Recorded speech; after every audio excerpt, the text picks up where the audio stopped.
जहाँ एक ओर मेरे पिताश्री तपस्या कर ब्रह्मदेव से वरदान प्राप्त कर रहे थे, वहीं दूसरी ओर इंद्रदेव ने मेरी माता का अपहरण कर लिया। मेरी मां का हरण कर उन्हें अपना बंदी बनाने का प्रयास किया, जिससे वो उसके गर्भ में पल रहे शिशु का वध कर सकें। परंतु देवर्षि नारद ने उन्हें समझाया और इस घृणित कार्य को करने से रोका।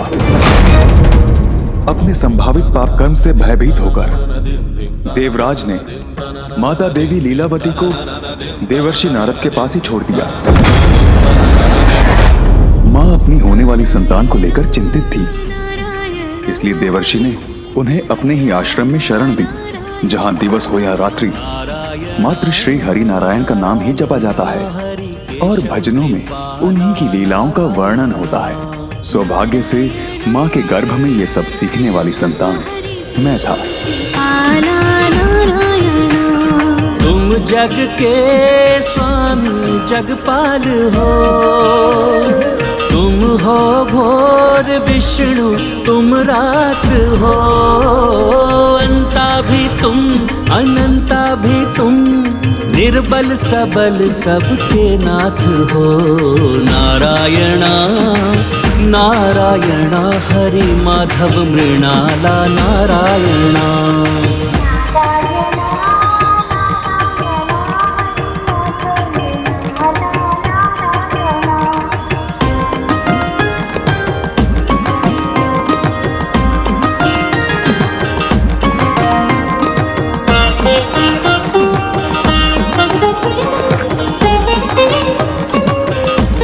एक ओर जहां मैं मां के गर्भ में हरि भक्ति में लीन था, वहीं दूसरी ओर मेरे पिताश्री देवताओं से युद्ध करने में तल्लीन थे, ताकि वो उन पर अपना अधिकार और वर्चस्व स्थापित कर सके।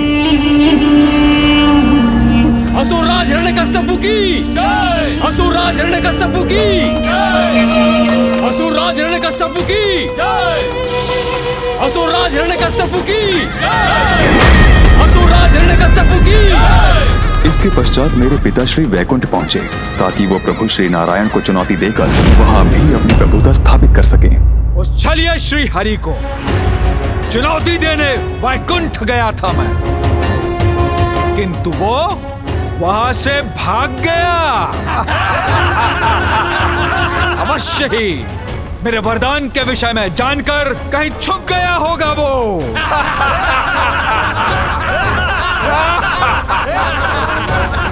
इसलिए अब वैकुंठ हमारे अधीन है और हम वैकुंठ के राजा अब हम ही हैं। असुरराज हिरण्यकश्यप की, असुरराज हिरण्यकश्यप की, असुरराज हिरण्यकश्यप की। श्री हरि नारायण उचित समय से पूर्व कुछ नहीं करते, इसलिए तब उन्होंने मेरे पिताश्री से युद्ध नहीं किया, क्योंकि कर्मों का चक्र ही जीव के जीवन और मृत्यु का उचित समय निर्धारित करता है। पिताजी के कुछ सुकर्म उनके विनाश से उनकी रक्षा कर रहे थे और श्री हरि ब्रह्मदेव द्वारा दिए गए वरदान का भी सम्मान कर रहे थे। फिर पिताश्री स्वर्ग लोक गए, किंतु वहां देवराज और अन्य देवताओं ने आत्मसमर्पण कर दिया, क्योंकि उन्हें लगा जब श्री हरि नारायण ने ही युद्ध नहीं किया तो वो उसमें कहां सक्षम होंगे। इंद्रलोक के बाद उन्होंने पृथ्वी के राज्यों को अपने अधीन किया। कोई उन्हें चुनौती नहीं दे सका, किंतु वो वही नहीं रुके। उन्होंने स्वयं को ईश्वर घोषित कर सभी को उन्हें ईश्वर मानने पर विवश कर दिया। मैं हिरण्यकश्यप सर्वशक्तिशाली सर्वशक्तिमान नवीन ईश्वर हूं मैं। बोलो प्रभु हिरण्यकश्यप महाराज की।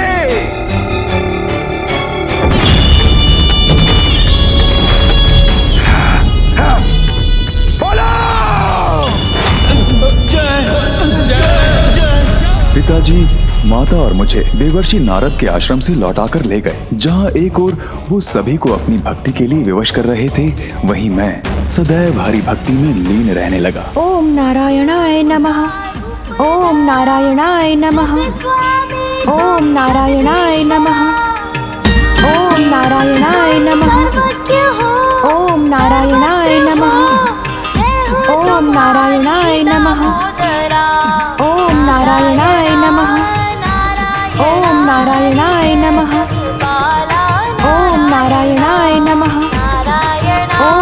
नारायणाय नमः। ओम नारायणाय नमः। ओम नारायणाय नमः। ओम नारायणाय नमः। ओम नारायणाय नमः। मेरे गुरुओं को इसका भय था कि पिताश्री को मेरी हरि भक्ति की भनक पड़ गई तो मेरे साथ उन्हें भी दंड मिलेगा। प्रहलाद मेरे पुत्र, पिताश्री, पिताश्री, पिताश्री।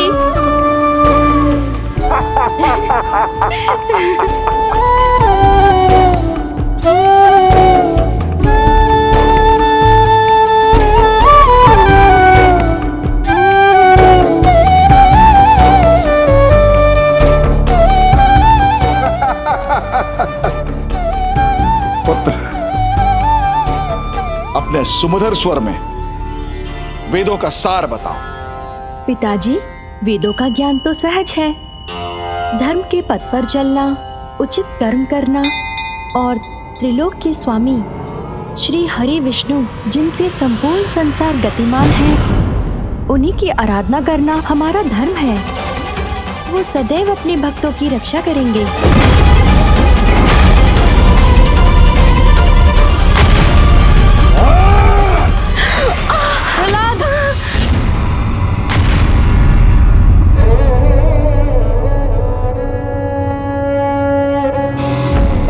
शत्रु का नाम मेरे समक्ष लेने का दुस्साहस किया तो मैं भूल जाऊंगा कि मैं तुम्हारा पिता हूं। प्रभु श्री तो मेरे सर्वस्व हैं। मैं श्वास लेना छोड़ सकता हूँ किंतु उनका नाम लेना नहीं। नहीं स्वामी नहीं, ये तो एक निर्दोष बालक है, इसे इतना भयानक दंड मत दीजिए। किंतु पिताश्री के क्रोध की तो कोई सीमा ही नहीं थी। ओम नारायणाय नमः। ओम नारायणाय नमः। ओम नारायण। उन्होंने मुझे हरि भक्ति से दूर करने के अनेकों क्रूरता भरे प्रयास किए, किंतु प्रत्येक बार श्री हरि नारायण ने मेरी रक्षा की।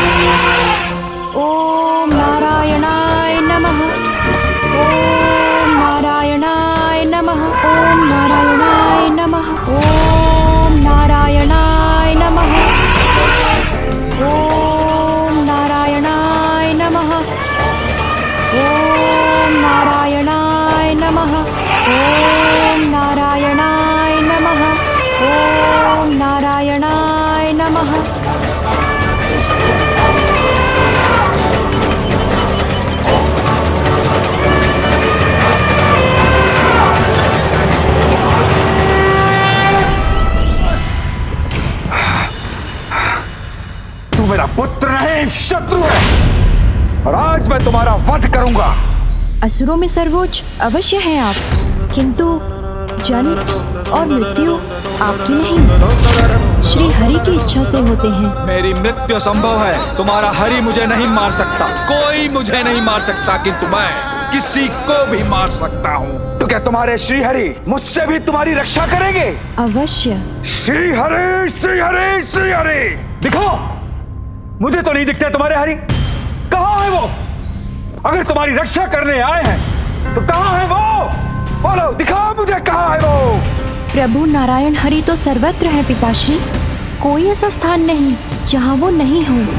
अच्छा, तब फिर तो इस गदा में भी है जिससे मैं तुम्हारा वध करने वाला हूँ। अवश्य है पिताश्री, खड्ग में है, खंभ में है, जहाँ दृष्टि जाती है, जहाँ नहीं भी जाती है, सभी स्थानों पर है मेरे प्रभु श्री नारायण। तुम्हारे कहने का अर्थ है कि वो मुझ में है, तुम में है, इस स्तंभ में भी है। अवश्य। तो ठीक, अगर मुझे तुम्हारे श्री हरि इस स्तंभ में नहीं दिखे तो सर्वप्रथम मैं तुम्हारे शीश के अनेकों टुकड़े कर दूंगा। ओम नारायणाय नमः। ओम नारायणाय नमः। नारायणाय नमः।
पशु, ये आपकी मृत्यु है।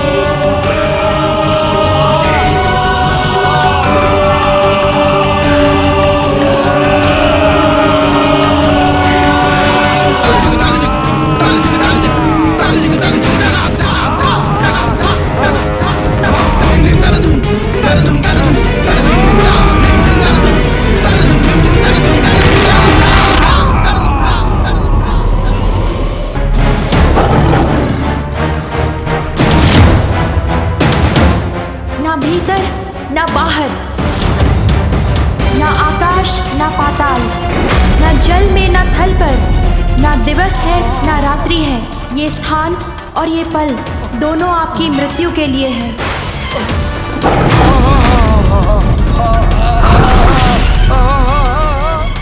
ये ना अस्त्र है ना शस्त्र है, किंतु मृत्यु के साधन हैं।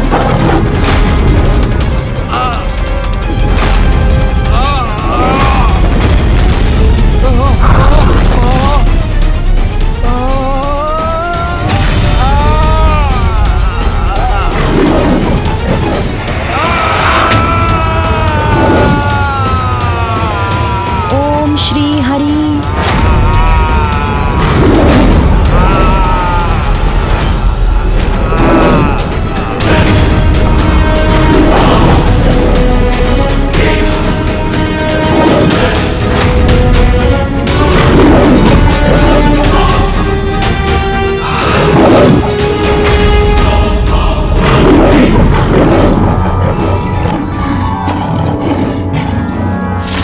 उग्रं वीरं महाविष्णुं ज्वलन्तं सर्वतोमुखं नृसिंहं भीषानाम भद्रं मृत्युं नमामि अहम्।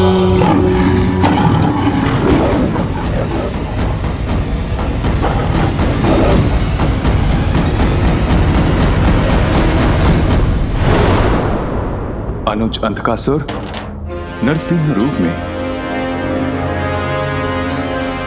श्री हरि नारायण यहीं प्रकट हुए थे।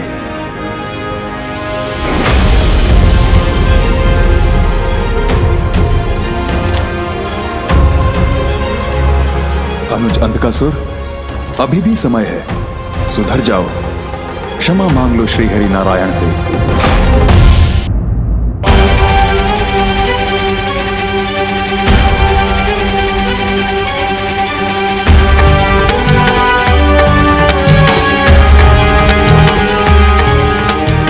भोर होने को ही है।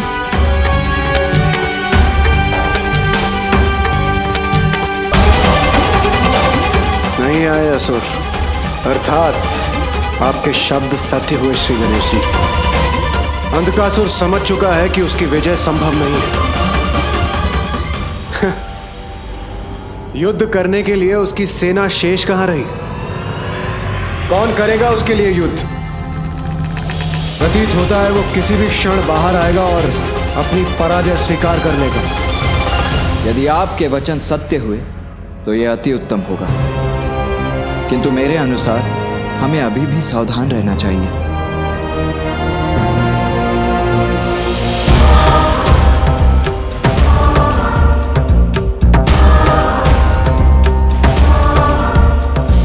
अनुज अंधकासुर, भोर हो चुकी है, अब तुम्हें देवताओं के समक्ष आत्मसमर्पण कर देना चाहिए।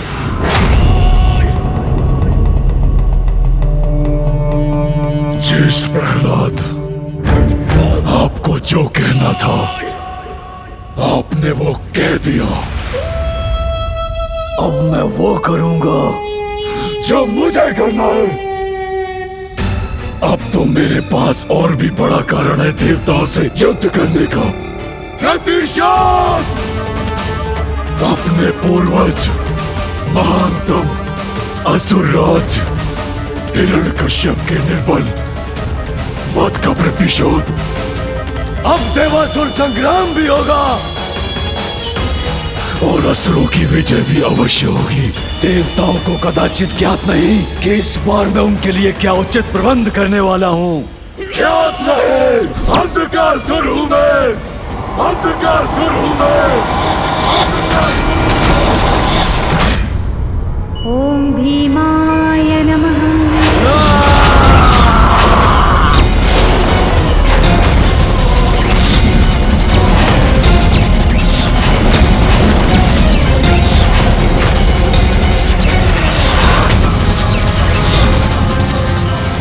पुत्र गणेश! ये मुझे कैसी अनहोनी का आभास हुआ है। गणेश सकुशल तो है? व्यक्ति का अहंकार उसके विवेक को हर लेता है। परिस्थितियां कैसी भी हों, हमें अहंकार का त्याग करना चाहिए। मेरे पिता तुमसे कहीं अधिक शक्तिशाली थे अंधकासुर। मुझे अभी भी स्मरण है किस प्रकार मेरे पिता इस सिंहासन पर अपनी शक्ति और श्री हरि के प्रति अपनी घृणा के अहंकार में स्थित होते थे। बंधक बनाऊंगा मैं तुम्हारे और श्री हरि को, बंधक। तुम भी वही भूल दोहरा रहे हो अंधकासुर। कैसी भूल? वो भूल जो मेरे पिता महान असुरराज हिरण्यकश्यप से हुई थी। तुम्हारे ही समान उन्होंने श्री हरि को पराजित करने के उद्देश्य से तपस्या कर ब्रह्मदेव से अपराजय होने का वरदान प्राप्त किया था। मेरे पिताश्री ने दीर्घकाल तक ब्रह्मदेव की कठोर तपस्या की। समय व्यतीत होता गया और अंततः ब्रह्मदेव मेरे पिताश्री की भक्ति से प्रसन्न होकर उन्हें वरदान देने उनके समक्ष प्रकट हुए। वत्स हिरण्यकश्यपु,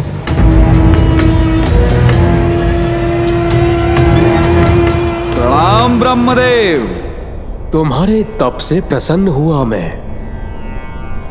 कहो क्या वरदान चाहते हो? ब्रह्मदेव, न दिवस में न रात्रि में, न भीतर न बाहर, न आकाश में न पाताल में, न नर से न देव से, न यक्ष से न राक्षस से, न घरव से न किन्नर से, न जलचर से न स्थलचर से, न उभयचर से न नवचर से, न मंत्र से न तंत्र से मेरे प्राण किसी से भी न जा सके। और उससे भी अधिक ब्रह्मदेव, इस संसार में जिसकी भी आपने रचना की है, उनमें से कोई भी मेरा वध न कर सके। तथास्तु, तथास्तु, तथास्तु।